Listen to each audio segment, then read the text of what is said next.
నమస్కారం అమ్మా. నమస్తే అమ్మా. అమ్మ, చనిపోయిన వారి ఫోటోలకి చాలామంది నైవేద్యం పెడుతూ ఉంటారమ్మా. అసలు అలా పెట్టడం కరెక్టేనా? పెట్టాలని ఉందా? అసలు నిజంగా అలాంటి ఒక ఆచారం అనేది ఉందా? పెట్టడం వల్ల ఏమైనా ఫలితం ఉందా అమ్మా? పితృదేవత ఆరాధన ఉందమ్మా.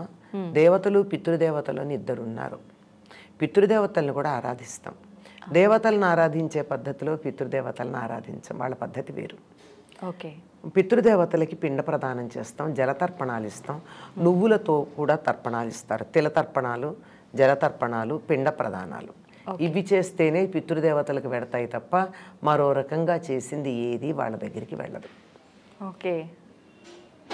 నిజానికి సంప్రదాయం తెలిసిన వాళ్ళు ఇవాళ వారి తిథి అండి, ఈ ఫోటోకి దండ వేస్తామంటే వేసినా వేయకపోయినా ఒకటేనమ్మా. దండ వేసినందువల్ల ప్రయోజనం ఏం లేదు. ఆ వ్యక్తి పట్ల మీకున్న గౌరవాన్ని ఇతరులకు చూపించుకోవడం కోసం వేస్తున్నారు తప్ప, అంటే నేను ఈ వ్యక్తిని గౌరవిస్తాను, నీకు నీకు నీకు నీకు ఆ వచ్చిన వాళ్ళందరికీ చెప్పడం కోసం వేయడమే తప్ప అది వాళ్ళకి వెళ్ళేదేమీ ఉండదు ఇందులో అని చెప్పారు పెద్దలు. అంటే ఈ పితృకార్యాలు చేసేటటువంటి అందులో బాగా తెలిసినటువంటి వారు. అందువల్ల ఒక వ్యక్తి అంటే మనకి ఇష్టం ఉంటే, అంటే తల్లో తండ్రి అంతే కదా, మీ ఇంట్లో పెద్దవాళ్ళు అంటే వాళ్ళ పట్ల ఇష్టం ఉంటే మన గౌరవాన్ని ప్రదర్శించుకోవడానికి దండ పెట్టుకుంటూ ఉంటాం, ఓ దండ వేస్తూ ఉంటాం. అంతేగాని దండ వేసి తీరాలి, వేస్తే వాళ్ళకేదో జరుగుతుందన్నది మాత్రం లేదు. అది కాదు.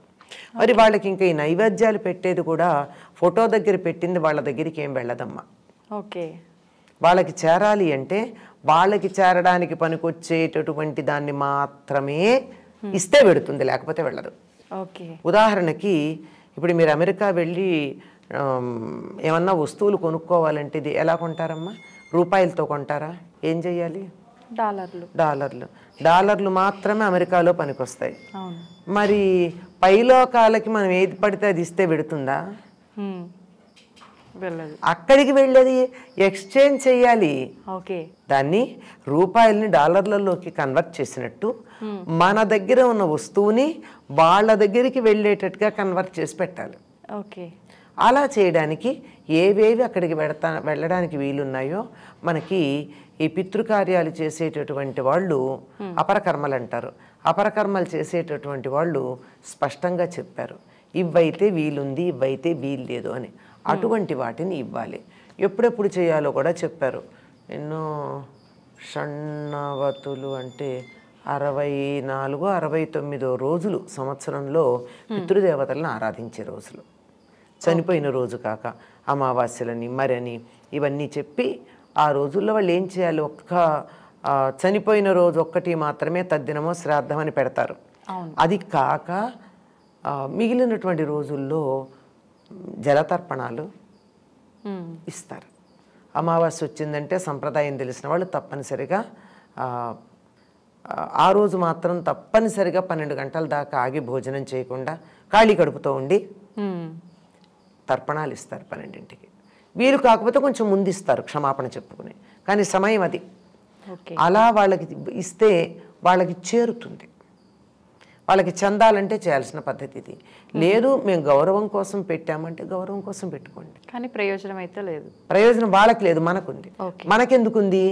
వాళ్ళ పెద్దల పట్ల గౌరవం చూపించారు అనేటటువంటి ఒకనొక నా ఆత్మతృప్తి ఉంది. తర్వాత పెద్దల్ని గౌరవిస్తున్నామనేటటువంటి మన మెంటాలిటీ ఏదైతే ఉందో అది మనకి చాలా హెల్ప్ చేస్తుంది. ఆ రకమైనటువంటి ఉపయోగం ఉంది. అంతేగాని వాళ్ళకి పెట్టిన నైవేద్యం వాళ్ళకి పెడుతుందని చెప్పడానికి మాత్రం వీల్లేదు. వాళ్ళకి వెళ్ళాలంటే దాన్ని వాళ్ళకి పనికొచ్చే రకంగా ఎక్స్చేంజ్ చేసి పంపించాలి, అంతేగాని ఎట్లా పడితే అట్లా వెళ్ళదు. అడ్రస్ రాయాలి, ఇంకో చోటికి వస్తూ వెళ్ళాలంటే అడ్రస్ రాయాలి, కరెక్ట్ అడ్రస్ రాయాలి, రేపటికి పాడైపోకుండా ఉండేది పంపించాలి. నేను వాళ్ళ వంకాయ కూర చేశాను అమెరికాలో, నా కొడుకు ఇష్టం కనుక నేను పార్సిల్ చేస్తానంటే అందుతుందా? అది లేదు. పార్సిల్ అందుతుంది కానీ పార్సల్లో వస్తువు అందదు, పాడైపోతుంది. కనుక అక్కడికి ఎక్స్పోర్ట్ చేసేటటువంటిది ఏ రకంగా వెళ్తే వాళ్ళకు అందుతుందో ఆ రకంగా కన్వర్ట్ చేసి ఎక్స్పోర్ట్ చేయాలి తప్ప మామూలుగా చేస్తే ఎట్లా ఉంటుందమ్మా. కానీ చాలా అంటే కొన్ని ప్రాంతాల వాళ్ళు ఏదన్నా అకేషన్ వచ్చినా వాళ్ళ చనిపోయిన డేట్ తిథి ప్రకారం కానీ అట్లా వాళ్ళకి నచ్చిన వంటలన్నీ చేసి ఫోటో దగ్గర పెట్టి నలుగురికి దానం చేయడం కానీ, ఇంటి పక్కన వాళ్ళని ఇరుగు పొరుగును పిలిచి వాళ్ళకి భోజనం పెట్టడం కానీ ఇట్లాంటివి అయితే చేస్తూ ఇవన్నీ చేయొచ్చమ్మా. వాళ్ళ పేరు మీద మనం భోజనాలు పెట్టచ్చు, కానీ వాళ్ళకి అందేది పెడితే ఎక్కువ వాళ్ళకి అందుతుంది. దీనికి తెనాలి రామకృష్ణుడికి సంబంధించి ఒక కథ కూడా ఉందమ్మా. తెనాలి రామకృష్ణుడిని కృష్ణదేవరాయలు అడిగాడో లేదో కథ అట్లా చెప్తారు. అకాలంలో మామిడి పళ్ళు కావాలని అడిగాట కృష్ణదేవరాయలు. ఎందుకంటే మా అమ్మకి మామిడి పళ్ళు ఇష్టం, ఆవిడ ఆబ్దీకం వస్తోంది, అందరికీ బ్రాహ్మణులకి మామిడి పళ్ళు దానం ఇవ్వాలి అని. దొరకవు, ఏం చేయాలి? ఆ తర్వాత తెనాలి రామకృష్ణుడు ఇలాగే మొదలుపెట్టాట. ఏమనంటే వచ్చిన వాళ్ళందరికీ ఒక వాత పెట్టడం మొదలుపెట్టాట, కొర్రు కాల్చి. మా అమ్మకి ఇష్టం, మా అమ్మకి వాతలు ఇష్టం కనుకనే వీళ్ళందరికీ పెడుతున్నాను. ఈ కథ ఉంది. అంటే నేను ఇంకేం చెప్పాను, కథ తెనాలి రామకృష్ణుడి కథ. ఓకే. అయితే అమ్మ ఇప్పుడు ఇట్లా వాళ్ళ చనిపోయిన తిథి ప్రకారం అంటే పిలిచి భోజనాలు పెట్టేటప్పుడు తిన్న వాళ్ళు వెళ్ళి తినే వాళ్ళకు కొంతమందిలో అయితే సందేహం ఉంటుంది, అట్లా పిలిచినప్పుడు వెళ్ళాలా వద్దా. కొంచెం అంటే ఇట్లాంటి 11 days 12 days కార్యక్రమాలు అట్లా చేసినప్పుడు కూడా చావు అనేసరికి ఒక రకమైన కీడు, వెళ్ళి తింటే మాకేమన్నా అవుతుందేమో ఆ వేలో ఆలోచిస్తూ ఉంటారమ్మా. అది కరెక్టే అంటారా? అంటే పితృదేవతలకి నివేదన చేస్తారు కదమ్మా, అందువల్ల పితృశేషం అంటారు దాన్ని, పితృప్రసాదం అని.